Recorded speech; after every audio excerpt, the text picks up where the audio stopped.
Telugu YouTube ఛానల్లో మీ వ్యాపార ప్రకటనల కోసం 9154949554 కి కాల్ చేయండి. Hello everyone, welcome to KTV Telugu. ఎండలు మండిపోతున్నాయి. అందరూ వీలైనంత వరకు చల్లని ప్రాంతాల్లో ఉంటున్నారు. కానీ వేడిని మాత్రం తప్పించుకోవటం సాధ్యం కావటం లేదు.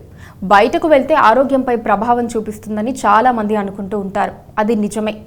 ఆ ఆరోగ్యం కేవలం శారీరకమైంది మాత్రమే కాదు, మానసికమైంది కూడా అని పరిశోధనల్లో తేలింది.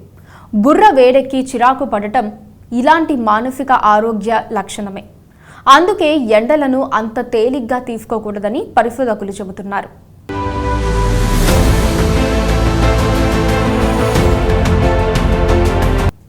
బాగా ఒత్తిడికి గురైనప్పుడు బుర్ర వేడెక్కిపోయిందని అంటూ ఉంటాం. ఇప్పుడు ఒత్తిడి గురి కాకుండానే ఎండలతోనే బుర్ర హీటెక్కిపోతోంది.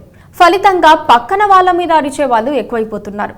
కూల్ వెదర్లో కూర్చుని ఉన్న వాళ్ళకి ఏమైనా పని చెప్పారనుకోండి, లోపల తిట్టుకున్నా చేసేస్తారు. అదే అప్పటి వరకు ఎండలో తిరిగొచ్చిన వాడికి ఇంటికి వచ్చి రాగానే పని చెప్తే కస్సున లేస్తారు.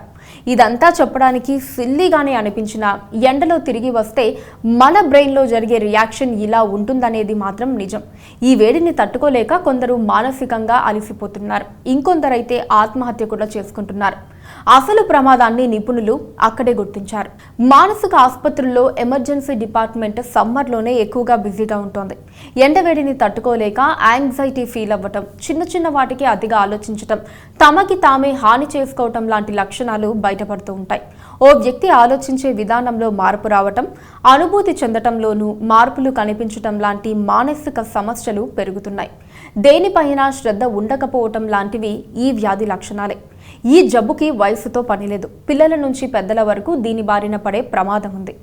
ఎక్కువ సమయం ఎండలో ఉంటే మూడ్ స్వింగ్స్ ఎక్కువగా కనిపిస్తాయి. అంతేకాదు, సమ్మర్లో కొందరు సరిగ్గా నిద్రపోరు. నిద్రలేమి ఉంటే ఎన్ని సమస్యలు వస్తాయో మనకు తెలిసిందేగా.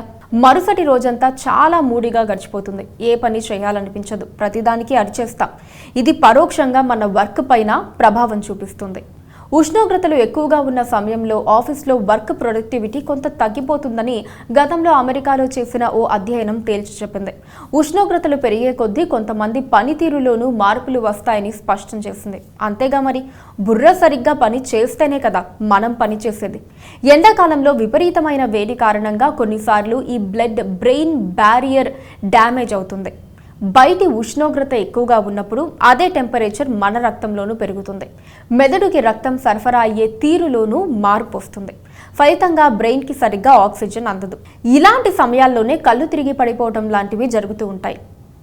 గతంలో హార్వర్డ్ రీసెర్చర్స్ ఓ స్టడీ చేశారు. అత్యధిక ఉష్ణోగ్రతలు ఉన్నప్పుడు మన బ్రెయిన్ ఎలా పనిచేస్తుందో పరిశీలించారు. అందుకోసం కొంతమంది విద్యార్థుల మెదడు పనితీరుని గమనించారు. ఒక్కసారి ఉష్ణోగ్రత పెరగడం మొదలవ్వగానే అప్పటి నుంచే బ్రెయిన్ బ్లాంక్ అయిపోయింది. కళ్ళు మసకబారిపోయాయి. ఆ విద్యార్థుల్లో కొందరు కన్ఫ్యూజ్ అవ్వటం, మాట్లాడిందే మాట్లాడటం లాంటి లక్షణాలు కనిపించాయి. కొంతమందిని ఇండోర్లో సెంట్రల్ ఏసీలో టెస్ట్ చేశారు. వాళ్ళ మెదడు పనితీరు బాగానే ఉంది. ఈ ఫలితాల ఆధారంగా వేడి ఎక్కువగా ఉంటే అది మన మేధస్సు పైన ప్రభావం చూపిస్తుందని ఆ సైంటిస్టులు తేల్చి చెప్పారు. బాడీ డీహైడ్రేషన్ అయిన వెంటనే అది నేరుగా బ్రెయిన్ పైనే ఇంపాక్ట్ చూపిస్తుంది. ఆ సమయాల్లోనే ఎక్కువగా న్యూరో సమస్యలు వస్తూ ఉంటాయి. ఈ సమస్య నుంచి బయటపడాలంటే ఎండాకాలంలో ఎక్కువగా నీళ్లు తాగటం మినహా ఇంకే మార్గము లేదనేది వైద్యులు చెబుతున్న విషయం. అంటే మరో మార్గం లేదు, నీళ్లు తాగాలి, అదే మెడిసిన్. ఎండాకాలంలో వడదెబ్బ తగలకుండా ఇప్పటి వరకు చాలా జాగ్రత్తలు చెబుతూ వచ్చారు పెద్దలు. ఇక నుంచి మానసికంగా కూడా దెబ్బతినకుండా ఎండల నుంచి కాపాడుకోవాల్సి ఉందని నిపుణులు చెబుతున్నారు.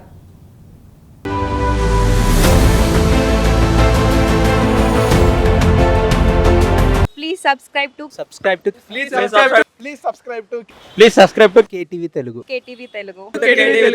KTV Telugu channel.